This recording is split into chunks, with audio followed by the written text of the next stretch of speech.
warahmatullahi wabarakatuh, sahabat kemanusiaan. Hari ini tim aksi cepat tanggap dan juga masyarakat relawan Indonesia menyisir banjir yang ada di desa di Gampong Alugading, Kecamatan Birembayun.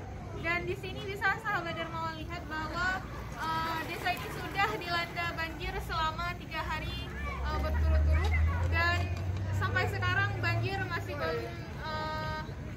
belum surut, dan masyarakat di sini sangat membutuhkan bantuan berupa logistik makanan karena banyak dari warga di sini yang sudah mengungsi. Ada 200 kakak yang 3 dusun yang sudah mengungsi.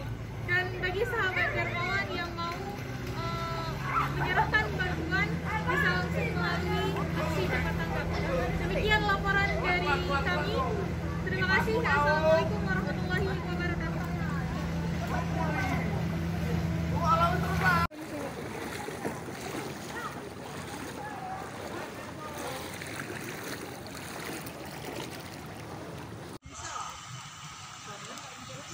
Sebagian rumah warga sudah tenggelam.